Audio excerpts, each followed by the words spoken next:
আগামীর প্রেসিডেন্ট হোক যিনি, তিনি বাইতুল মুকাররমের খতিব হবে, তিনি জাতীয় ঈদগার ইমাম হবেন।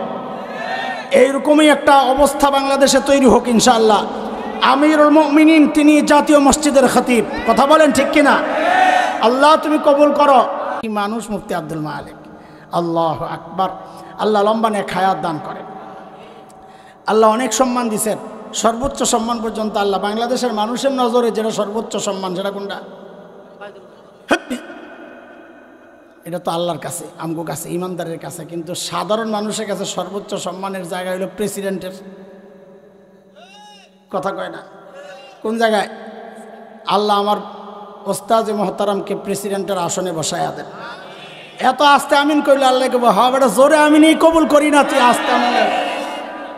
জোরে আমিন কবুল হয় কি হয় না ডলিয়া সন্দেহ হয়। আস্তে আমিন কই আশা করতেছে, ভিতরে ওই হিম্মত রাখেন, আশা রাখেন, আর ইচ্ছাও লালন করেন যে সব দেখা শেষ, এখন দেখতে চাই কোরআনের বাংলাদেশ ইনশাআল্লাহ।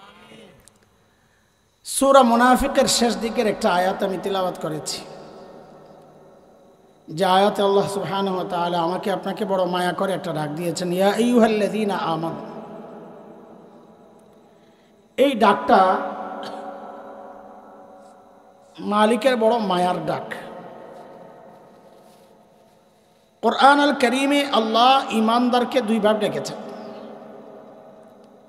কোথাও ডেকেছেন ইয়া আইয়ুহান নাস, ইয়া আইয়ুহাল ইনসান, ও মানুষ। আর কোথাও ডেকেছেন ইয়া আইয়ুহাল্লাযীনা আমানু, ও ইমানদারেরা। হযরত মুফতি শফি রহমতুল্লাহ আলাইহি বলেন এই দুই ডাকের মধ্যে অনেক পার্থক্য।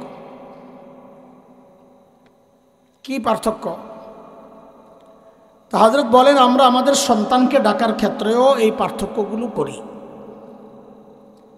আমরা আমাদের সন্তানকে কখনো নাম ধরে ডাকি, কথার কথা বলি, এ আব্দুল্লাহ, এভাবে ডাক দিলে সন্তানের মনে একটা অজানা আশঙ্কা কাজ করে যে ডাকের নমুনা ভালো না, বাবা হয়তো রেগে আছে। কিন্তু কখনো কখনো বাবা আর সন্তানের সাথে যেই সম্পর্ক, বাবা ওই সম্পর্ক ধরে যখন ডাক দিয়ে বলেন আব্বু, তো সন্তান বুঝে আমার বাবা আমাকে মায়া করে ডাক দিয়েছেন। ঠিক কিনা বলেন? ঠিক আল্লাহ তাআলা যখন ডাকেন ও মানুষ, আল্লাহ যেন নাম ধরে ডাকলেন, হয়তো রেগে আছে। কিন্তু আল্লাহ যখন আল্লাহর বান্দার সাথে যেই সম্পর্ক, ঈমানের সম্পর্ক, ওই সম্পর্ক ধরে যখন ডাক দিয়ে বলেন ও ঈমানদারেরা, তখন বুঝে নেওয়া আমার মালিক আমাকে বড় মায়া করে ডাক দিয়েছেন।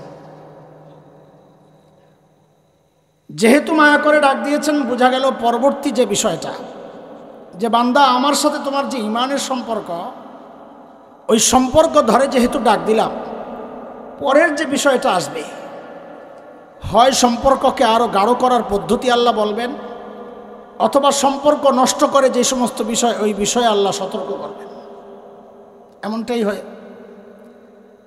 যেমন আমি এখন যে আয়াত পড়েছি সূরা মুনাফিকুনের, এখানে দুইটা বিষয় আল্লাহ থেকে বিচ্ছিন্ন করে মানুষকে। ঈমানের যে সম্পর্ক, এই সম্পর্কে ফাটল তৈরি করে।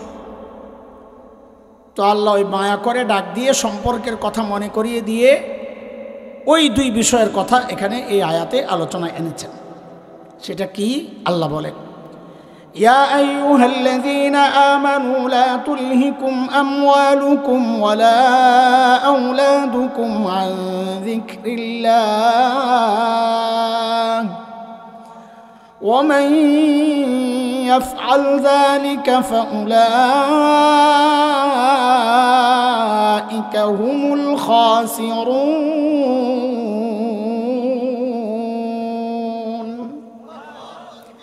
আল্লাহ বলেন ও ঈমানদারেরা, ডাক তো দিলাম মায়া করে, কিন্তু এই মায়া থাকবে না কিছু মানুষের কারণে, কিছু বিষয়ের কারণে। কাজে ওই মানুষ তারা কারা? তারা তোমার সন্তান। লা তুলহিকুম আমওয়ালুকুম ওয়ালা আওলাদুকুম, তোমার মাল, তোমার সন্তান যেন ওই রব, যেই রবের সাথে তোমার ঈমানের সম্পর্ক, ওই রবের কথা যেন তোমাকে ভুলায়া না দেয়। যদি এমনটা করো তাহলে তোমরা অবশ্যই ক্ষতিগ্রস্ত হয়ে যাবা। এই হচ্ছে আয়াতের মোটামুটি তর্জমা, বুঝছেন নি আপনারা? তাহলে আল্লাহ ভুলাইয়া দিতে পারে। এখানে কয় জিনিসের কথা বলা হয়েছে বলেন তো? আমার সাথে একটু কথাবার্তা বলা যাবে নি? হ্যাঁ, একটু কথা বলেন, একটু একটু অল্প বামে বাম, অল্প অল্প অল্প, ঠিক আছে। কয় জিনিস বলেন তো? মাশাআল্লাহ। 1 নাম্বার, কথা না বললে কিন্তু বুঝবো যে মনোযোগ দিয়ে শোনেন না, শেষে জুয়ান্ডিরে পাইলে মুরগি বানায় দেন। ধন সম্পদ, ছেলে সন্তান। মাশাআল্লাহ। বলেন কয় জিনিস? কয় জিনিস? 1 নাম্বার ধন সম্পদ, মাল, আরেকটা বাচ্চা, সন্তান। এই দুইটা আমাকে আল্লাহর সাথে জুড়তেও পারে। বিচ্ছিন্ন কেন করবে? বিচ্ছিন্ন করার নির্দিষ্ট কিছু রাস্তা আছে। এগুলো যদি আমরা চিনে ফেলি তো আমার মাল আমাকে আল্লাহ থেকে বিচ্ছিন্ন করতে পারবে না। সেটা কি? মাল কখন আমাকে রব থেকে বিচ্ছিন্ন করে এটা বুঝে, তো উল্টাইলেই আর বিচ্ছিন্ন করতে পারবে না। এটার জন্য আমরা 2টা উদাহরণ দিব, একটা কোরআন থেকে আর একটা আমাদের বড়দের বক্তব্য থেকে।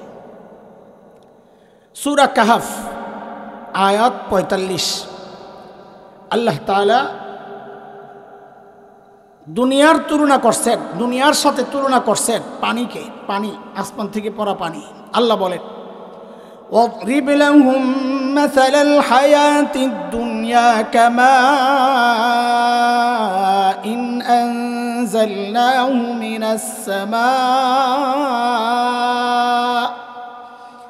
فاختلط به نبات الأرض فأصبح هشيما تذروه الرياح وكان الله على كل شيء مقتدرا। আল্লাহ পানির সাথে, দুনিয়ার সাথে কাকে তুলনা করছেন? পানিকে। বলেন আমাকে, কার সাথে? পানিকে কার সাথে তুলনা করছেন? মালের সাথে, আমার সম্পদের সাথে। কেন তুলনা করছেন এটা যদি বুঝেন তো বুঝবেন মাল কখন আপনার জন্য ক্ষতির কারণ, কখন আপনাকে এই মাল রব থেকে বিচ্ছিন্ন করবে। পানির কিছু বৈশিষ্ট্য আছে,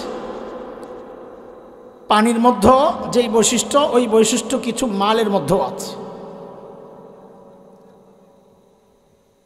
অনেক বৈশিষ্ট্য, আমি এই শুধু পানির বৈশিষ্ট্য নিয়ে আর মালের বৈশিষ্ট্য নিয়ে মিলাইতে গেলে অনেক লম্বা সময় লাগবে, পরের কথাগুলো আর বলা যাবে না। ছোট্ট একটা বৈশিষ্ট্য বোঝাই পানির। আচ্ছা বলেন তো, পানি অপর নাম কি? সবাই বলেন, আমার সাথে একটু কথা বলতে হবে আজকে। হ্যাঁ, আমি একা কথা বলবো না আজকে, আমি কাহিল। বলেন পানির অপর নাম। আবার বলেন, আবার বলেন, পরে আবার পোল্টি মারবেন না তো। দেখেন, আপনার এই এলাকা তো উঁচা অঞ্চল, বন্যা টন্যা তো হয় না, হয়? হয় না। যে সমস্ত এলাকায় বন্যা হয়, যেই পানিকে আপনি জীবন বলেছেন, জরুরত বলেছেন, ওই বন্যায় যখন ঘর বাড়ি ডুবে যায়, হাঁটু সমান পানি হয়ে যায়, ওদের জন্য ওই পানি কি জরুরত না বিপদ? এত নগদে পোল্টি মারলেন, একটু আগে কি বলছেন? আচ্ছা ঠিক আছে, বলছেন, ভালো কথা, বুঝা বলছেন তো। আচ্ছা, ওই পানি যখন হাঁটু থেকে কোমর সমান ওঠে, এই বিপদটা বাড়ে না কমে? গলা সমান উঠলে, মাথার উপরে গেলে, শুরুতে কি বলছিলেন? জরুরত। বলেন কি বলছেন? সেই জরুরত যখনই বাড়ে আপনি খালি কোন বিপদ বাড়ে। কি ঘটনা কি? বোঝা গেল পানি এমন জরুরত যেটা অবশ্যই জরুরত, পানি ছাড়া বাঁচার কোনো উপায় নাই, পানির অপর নাম জীবন। কিন্তু যখনই তার জরুরতের চেয়ে বেড়ে যাবে তখন আর জরুরত থাকবে না, তখন বিপদের কারণ হবে। বলে কত বিপদ? বলে যত বাড়ে তত বিপদ। একই চরিত্র মালের। মাল না হইলে খাবেন কি? মাল না হইলে জামা বানাবেন কি দিয়া? মাল না হলে বাড়ি বানাবেন কি দিয়া? এগুলো সব জরুরত। কিন্তু যখনই মাল এই জরুরতের চেয়ে বেড়ে যাবে তখন আর জরুরত থাকবে না, বিপদের কারণ হয়ে যাবে। বলে কত বিপদ? বলে যত বাড়ে তত বিপদ। পানির কি অবস্থা? যত বাড়ে এই জন্যে দেখবেন যার মাল যত বেশি তার ঘুমাইতে ট্যাবলেট তত বেশি খাইতে হয়। ঠিক নেই কথা?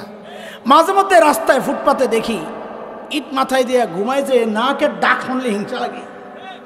কিরে ভাই, নাকের ডাক শুনলে ওর কি ঘুমায়, মশা বনবন করতেছে, ওর নাকের ডাকের লগে মশা ডরাইয়া জায়গা।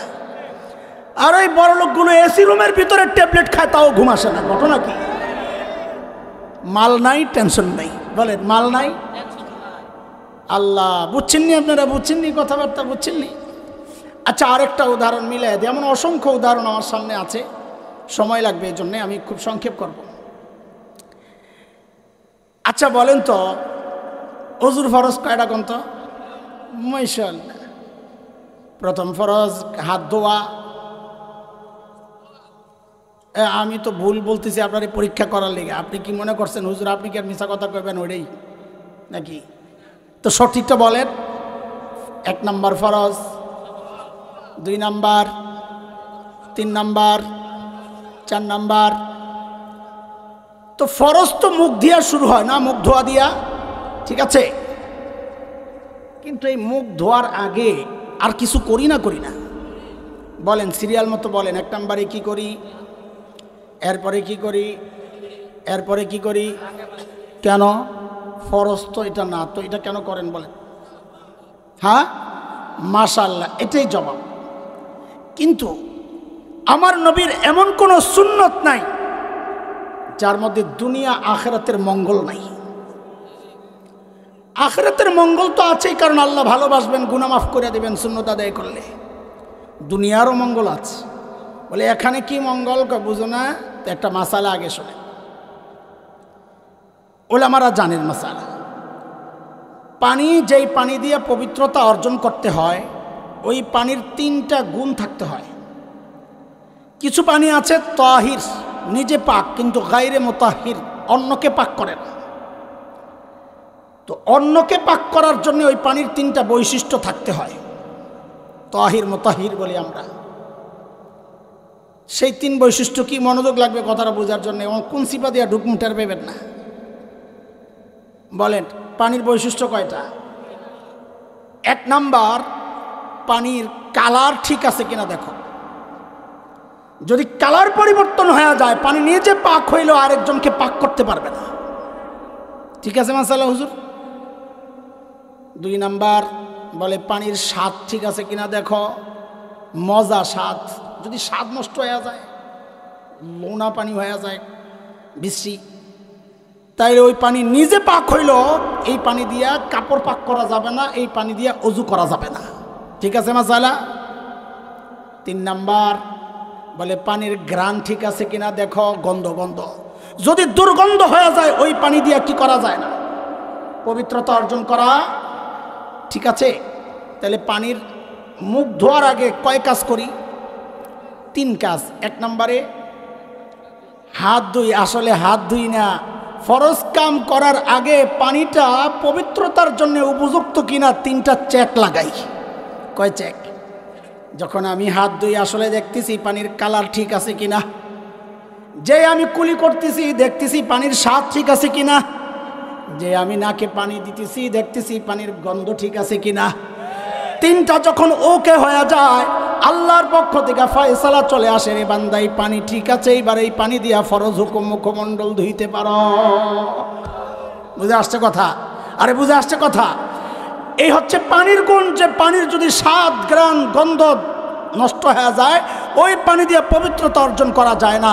আল্লাহ পানিকে মালের সাথে কেন তুলনা করছেন? বলে মালেরও স্বাদ আছে, কালার আছে, ঘ্রাণ আছে। যদি নষ্ট হয়ে যায়, ওই পানি দিয়ে যেমন পবিত্রতা অর্জন করা যায় না, এই মাল খায়ও পবিত্র শরীর হবে না, আমল পবিত্র হবে না, পবিত্র জান্নাতে যাওয়া যাবে না।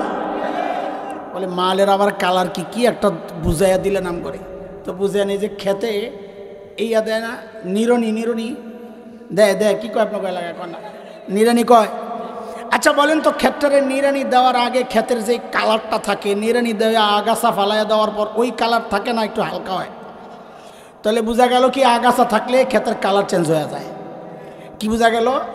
মালের আগাছা হচ্ছে আপনার জন্যে জাকাত, এটা আপনার না, এটারে নিরায়া ফালায় আরেকজনকে দিয়া দিতে হইব, তাইলে মাল তার আসল কালার ফেরত পাবে। যারা জাকাত দেয় না ওদের মালের কালার চেঞ্জ হয়ে যায়, ও দেখে না, এই মাল খায়া জান্নাতে যাওয়া যাবে না।